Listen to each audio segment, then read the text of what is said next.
Hello friends, आजची आपली recipe आहे पोटॅटो स्टिक्स. त्याच्यासाठी आपल्याला लागणार आहे उकडलेले बटाटे, थोडं मीठ, थोडं हळद, कॉर्नफ्लॉवर, चिली फ्लेक्स आणि ऑरिगॅनो. माझ्याकडे आज छोटा साईज बटाटे अवेलेबल आहेत, ते मी पहिले किसून घेते आहे.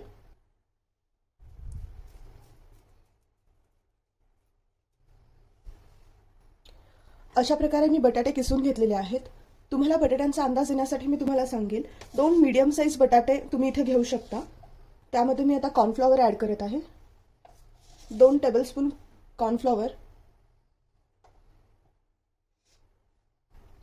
हाफ टेबलस्पूनपेक्षा थोडं जास्त चिली फ्लेक्स. आमच्या घरी थोडं स्पायसी आवडतं, त्यामुळे मी थोडं जास्त घेते आहे. हाफ टेबलस्पून ऑरिगॅनो, हाफ टेबलस्पूनपेक्षा थोडंसं जास्त मीठ,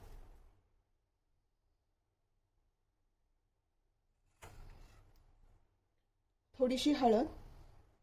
हे आपण सगळं मिक्स करून घेऊया.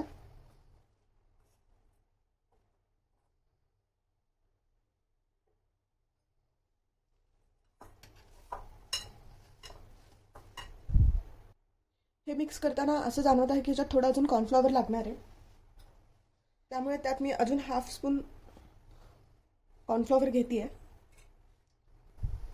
अशा प्रकारे आपला बटाटा आणि कॉर्नफ्लॉवरचं मिक्सचर चांगलं मळून झालेलं आहे. कधी कधी असं होतं की बटाटा खूप जास्त चिकट असतो, तेव्हा ते बाइंड होऊन येत नाही. त्यावेळेस आपण थोडंसं त्यात तेल टाकायचं, जेणेकरून त्याचा जो चिकटपणा असतो तो कमी होतो. आपण छान अशा ह्याच्या स्टिक करून घेऊया.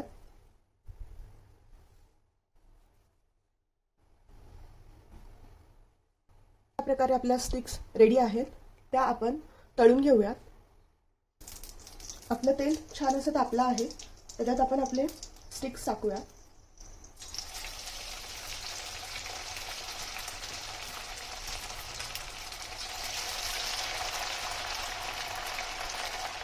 आपण या मीडियम गॅसवर थोड्या छान अशा ब्राउनिश होईपर्यंत तळून घेऊयात.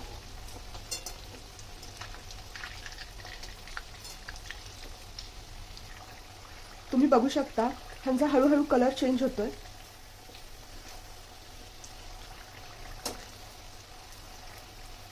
अशा प्रकारे आपले पोटॅटो स्टिक तयार आहेत. हे आपण काढून घेऊया.